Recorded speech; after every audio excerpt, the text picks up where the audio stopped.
Alam niyo mga ka-hunters, no, talagang swerte kung ito ang makukuha mo sa sirkulasyon ng 5 piso 50th anniversary Leyte Gold Planting. Pag-usapan natin yan mga ka-hunters.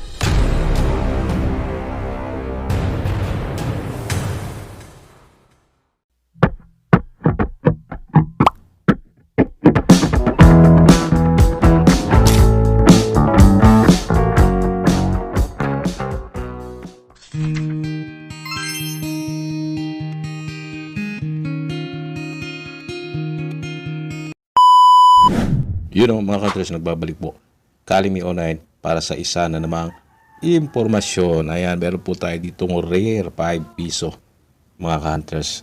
Maganda pa ang kondisyon. Masasabi kong ito po ang pinakamahal na 5 piso na ating nahawakan. Pero bago yan, ipakikita ko muna sa inyo itong 70th anniversary. No? Ito yung 5 piso na 2014 na Leyte Gold Planting din, pero ito yung common. Ito yung standard circulating 5 piso na LGL. No? Itong nasa left yung rare 5 piso, no? Sa kaliwa yung rare, sa kanan yung common. Ayan. No? Para makita ninyo yung pagkakaiba kasi may mga baguhan na hindi pa nila yan naiintindihan. No? Ang rare po sa LGL ay yung pong 50th.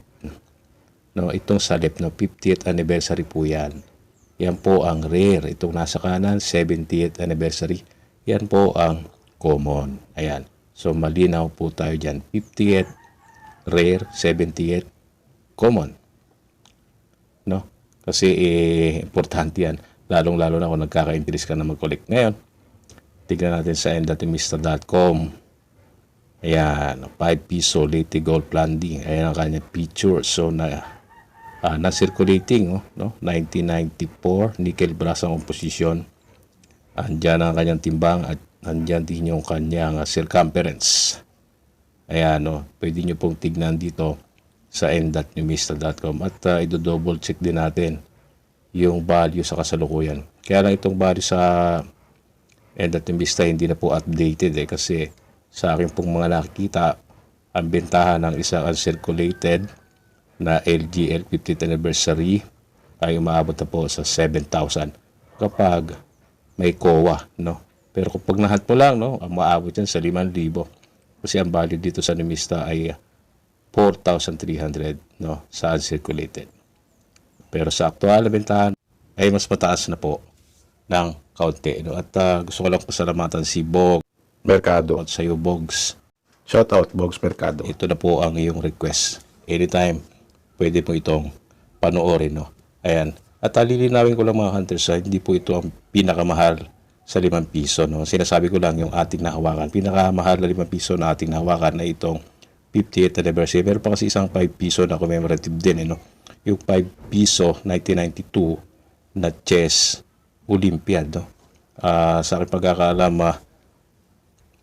mas mahal yung may COA nun. Siguro maabot na po ng mga 10,000. Ito kasing may COA ng 5 piso LGL ay nasa 7K kung hindi po tayo nagkakamali, no?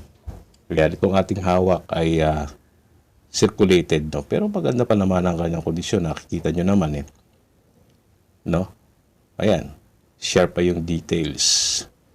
Makikita nyo sa obverse yung 50th anniversary Leyte Gold Planting at si MacArthur at yung kanyang mga kasama. Tapos yung October 14, no, 1994.